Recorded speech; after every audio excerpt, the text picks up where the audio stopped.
চরম বিতর্কের মাঝেও দেশ নতুন সংসদ ভবন পেয়ে গেল। প্রধানমন্ত্রী নরেন্দ্র মোদী ক্ষমতা হস্তান্তরের প্রতীক সেঙ্গলকে নতুন সংসদ ভবনে স্থাপন করে। প্রধানমন্ত্রী মোদী সংসদ ভবনে দাঁড়িয়ে বলেন, আগামী 25 বছরে ভারতকে উন্নত রাষ্ট্র করে তুলতে হবে। প্রধানমন্ত্রী বলেন, নতুন সংসদ ভবনকে দেখে আজ সমস্ত ভারতীয় গর্ববোধ করছে। লোকসভার ভেতরের অংশ জাতীয় পাখি ময়ূরের থিমে নির্মিত, ওদিকে রাজ্যসভার ভেতরের অংশ জাতীয় ফুল পদ্মের থিমে নির্মিত। সংসদ ভবনের প্রাঙ্গণে জাতীয় বৃক্ষ বটগাছ লাগানো রয়েছে। কিন্তু নতুন সংসদ ভবনের একটা ছবি মারাত্মক ভাইরাল হচ্ছে। এই ছবি নিয়ে মারাত্মক আলোচনা হচ্ছে। বলা হচ্ছে নতুন সংসদ ভবনে অখণ্ড ভারতের একটা মানচিত্র লাগানো রয়েছে। সোশ্যাল মিডিয়াতে অখণ্ড ভারতের এই মানচিত্র নিয়ে মারাত্মক আলোচনা হচ্ছে। অখণ্ড ভারতের এই মানচিত্রকে দেখে অনেক দেশ চিন্তিত অবশ্যই হবে। পাকিস্তানে তো সংসদে লাগানো ভারতের এই অখণ্ড মানচিত্রকে নিয়ে আলোচনা হওয়া নিশ্চিত। বিজেপি নেতা কপিল মিশ্রাও এই নিয়ে একটা টুইট করেছে। উনি টুইটে লেখেন,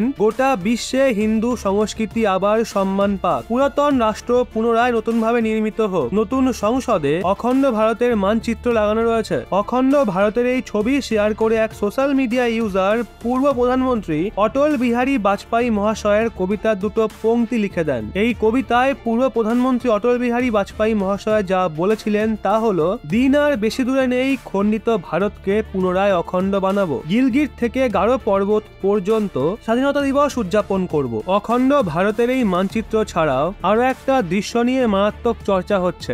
এই ছবিটা ভিডি সাভারকারের। ভিডি সাভারকারের 140তম জন্ম জয়ন্তীর দিনই নতুন সংসদ ভবন উদ্বোধন করা হয়েছে। এই দুই ছবি আজ বিপক্ষ পার্টি ও পিএম মোদীর বিরোধীকারীদের শান্তিতে বসতে পর্যন্ত দিচ্ছে না। চলুন অটল বিহারী বাজপেয়ী মহাশয়ের আওয়াজেই কবিতার ওই লাইনগুলো শুনি।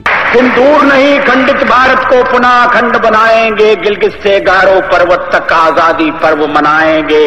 उस स्वर्ण दिवस के लिए आज से कमर कसें, बलिदान करें, जो पाया उसमें खो न जाएं, जो खोया उसका ध्यान करें।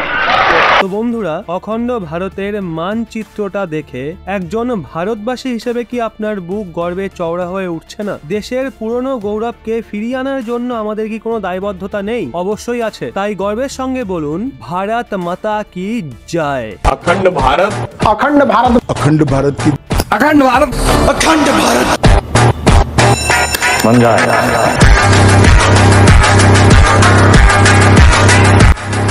जो हमारा था वो हमारा होगा, आज नहीं तो कल, लेकिन होगा हमारा ही।